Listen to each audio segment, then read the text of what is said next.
It all starts with the ancestral hall which is on fire and the servants who are putting out the fire. Then an old man appears who is in full-on anger to beat the person who put on the fire. And the two guys who are stopping the old man to not to beat the third brother as he put on the fire at the ancestral hall, and then a young man appears who is playing the game and says that 5 minutes ago I was beaming with joy. I'd finally gotten to the challenger rank after grinding the whole night. But in the blink of an eye I'd come to this place. My mind was filled with a lot of things. So basically he is a young man whose name is Mo Tianyan, who is reincarnated into the body of a young master Lai Mu in a cultivation world. And then he tells that the old angry middle-aged man is his father, whose name is Lai Tai, who is an imperial duke. Then he introduces his big brother Lai Su and his second brother Lai Gu, who was stopping his father to not to beat him. Then he apologizes to his father that he will never play with fire again. After hearing the apology from the young master, his father and his brothers get shocked that he is apologizing. He says to them that it was just an apology, and isn't that reaction is too intense. After that, a sound of a woman comes from behind.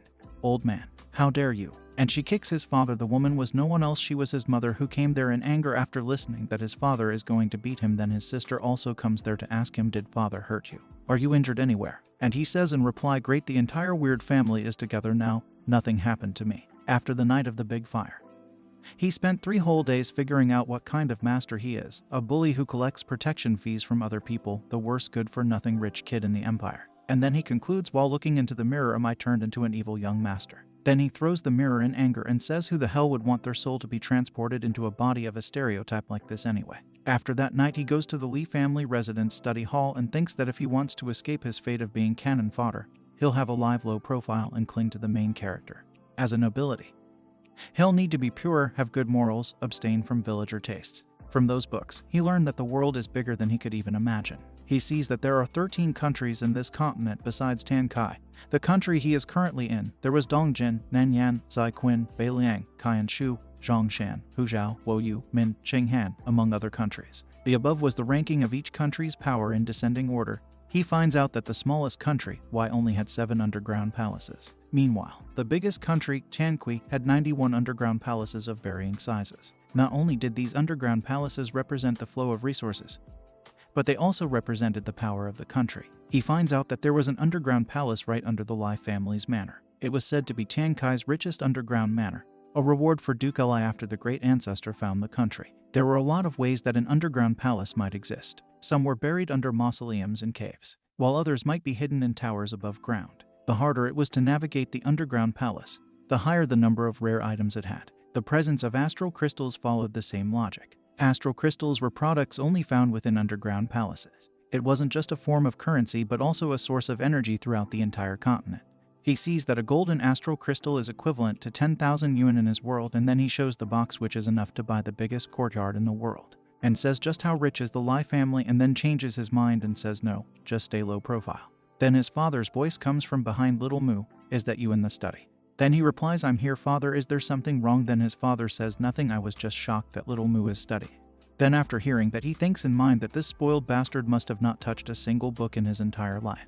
After that, he sees his father's face, which was swollen, and asks what happened to his face. Then his father replies, you were talking about going to the academy yesterday, so I naturally supported the idea of you making a living for yourself, but your mom was immediately anxious. After hearing about it, your mother and I even fought all the way His Majesty's palace. She calmed down a bit only after hearing that the 3 princes and 7 princesses are enrolled in the academy. His father says that his mother is currently titled a top duchess. She was previously the empire's eldest princess, Her Highness, and the little duke grew up together. She was probably used to beating him up regularly, hence it didn't seem all that weird to beat up a duke of the current dynasty. After all that, his father says that I have already arranged everything for you, including your residence. Little Mu says in reply, thank you, father. Then his father says, oh, right, come in. Then a beautiful girl comes in, and after seeing her, young master says, what is this about? His father replies, your mother said you can't go anywhere without a personal servant. That's why I found this class to accompany you. Take her with you when you head to the academy. Then after fully ignoring him, his father steps forward and goes out and says that her name is Chu. I'll leave her in your hands now. I have work to do. And then a silence seems in the study room, both young master and the girl looking to each other. Then the girl suddenly asks young master, is there something wrong? And he asks shyly, what's your name again? She also replies with shyness, young master, you must be joking. The moment I stepped into the duke's residence, I'm already a part of the Lai family. You may call me Maidservant Chu or just Chu. As for the surname, that depends on you. He says that the thing is, I'm just a little uncomfortable being waited on.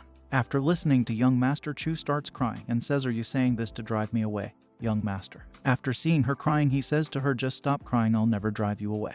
Then after hearing that, she stops crying and asks him, really? He replies, yeah, for real, but could you not follow me to the academy? After hearing that, she replies, young master, I live for your sake the moment I came here. Wherever you go I shall follow. Besides, His Majesty ordered me to be enrolled with you. If you were to lose even a single strand of hair, I'd lose my head. Then he thinks in his mind, is it that much worse? She says, don't dismiss me all too soon, young master. I have already passed the entrance exam of the academy. After hearing that, he gets into thinking, if that's the case, then I have underestimated her. The full name of the academy was Royal Ranger Academy. The graduates there would be in charge of important roles in the country because all of them were the elite among elites. But relatively speaking, the academy's graduation rate was very low. There was a man who had only graduated when he was 78 years old. People from royal families like me would normally enroll there just for show. On the other hand, people from poor families saw the academy as a chance to succeed in life. There were strict requirements to enroll in the academy. No underclass citizens must be found within 3 generations of the student's family. The students enrolling must not have any criminal records. The student must pass the entrance exam with outstanding grades, and the student had to be recommended by 10 or more people to be able to enroll. And the most important thing is talent. There were 2 types of talents, the vigor talent and the spirit talent. According to my understanding, the 2 talents were, in other words, physical and magical abilities. There were 7 suitable professions for those 2 talents. They were as follows: wind chime archer, iron giant, pike guardian, bladed huntsman, spirit mage, spirit diviner, spirit glyph caster. If the student's talents were at least 70% compatible with any one of these professions, they were qualified to join the academy. After that, she asks the young master, where are you lost? Then he says, that's impressive, tell me, what sort of talent do you have? She replies, I'm a spirit mage with an 87% compatibility rate. Isn't that awesome? He thinks in his mind, with an 87% compatibility rate, she is already considered a genius. Using someone with this talent as a servant, the Lai family is so cruel, this is outrageous. Then asks her, can you tell me how they test your compatibility rate? She replies, it's a very strange rock. I'll show the compatibility rate of a person after putting their hand on it. I don't understand the whole process myself. Again, he gets into thinking, is this some sort of rune test? There was something written in the books about these weird rocks, but I haven't seen such a thing just yet. These rocks are quite rare. Several academies within a locality would share the same piece. After that, he says to Chu, you shouldn't call yourself a maidservant in front of me from now on. And you shouldn't be calling me young master either. Right now about you call me brother. She replies, I shall address myself as Chu, but young master will always be a young master. This must not change. He asks her, but why? She says this because this is a common etiquette. Unless. He asks her, unless what? She says, unless young master decides to marry me, then I will be able to address you differently. After hearing her, he gets shocked and thinks, what an evil feudal society. She is just a kid. What is with all this marriage talk? Then a sound comes from behind, young master, a package for you. He sees that big brother gifted him a tool for storage space after hearing that he is enrolling in an academy. The gift cost was about 100 golden astral crystals, which are worth about 100,000 yuan. Then again the servant says, you should have these as well. He thinks in his mind, I'm only enrolling at an academy. Why is everyone sending me gifts that cost a fortune? Big brother gifted me a storage ring. The second brother gifted me a weapon. Father bought me a house. Mother sent me a loli. And sister gave me a suit of flexible armor that came from the Golden Clock Tower. Only cannon fodder gets mediocre equipment like this. These items are going to be in the main character's loot after they kill me off, right? Ben says, I feel more like cannon fodder now. After that, he thinks to go out. The gatekeeper asks him, young master, are you heading out? He replies, yeah, I have been at home for a few days now, I'm going to take a walk. The gatekeeper shouts out, third young master is heading out. Prepare the carriage. Then the young master says, there is no need. I'll only walk around the vicinity, don't let anyone follow me either. Then the gatekeeper says, young master, the mistress is going to skin me alive if she finds out that you are heading out without any escorts. After hearing that, young master agrees and says, all right, just get 2 people to come along. Then the servant starts following him. And while following him, he thinks in his mind, I liar, have been taking care of young master since he was a young boy. But after the ancestral hall fire incident, he seems a totally different person. Well, it's a nice change that I don't have to accompany young master to dig out bird nests on trees and catch fish and shrimps anymore. But now I just don't know what is going through the young master's mind.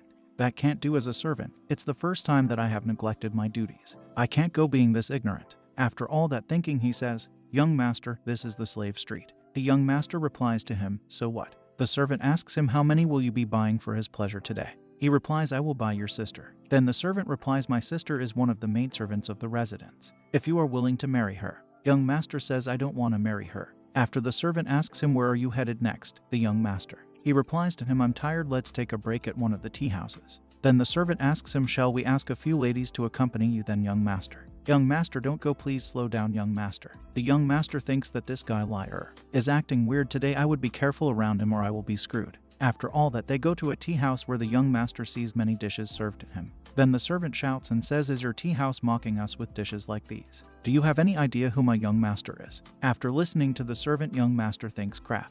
If we are seen being this arrogant, the main character will surely beat the shit out of me after labeling me as a spoiled brat. Then he says liar to sit. Liar replies, "I wouldn't dare. Sitting at the same table as the young master is treason." Then the young master makes him sit and says to him, "Just sit down when I tell you to." And then he goes to another seat and sits there and asks to bring him a pot of tea. The servant asks him, "What about the food, young master?" Then he replies to the servant that sit down and finish everything on that table. If not, I will deduct your pay. Then the servant says, "But young master, I wouldn't be able to finish all the food if you beat me to death." After listening that from servant, the young master shouts and says, "So what is your deal? What makes you think that I can finish all that food? The rich smell like meat and wine while frozen bones lie on the road. Have you heard of the saying? Hurry up, you get 1 hour." After that, someone starts clapping and says, "Marvelous insight, my friend." Then the guy introduces himself and his friend, "I'm Tan Jing Ao and this here is Tan Jinxing," and says, "May I ask what's your name?" Then after seeing them, young master thinks that even elementary students know how to recite this saying.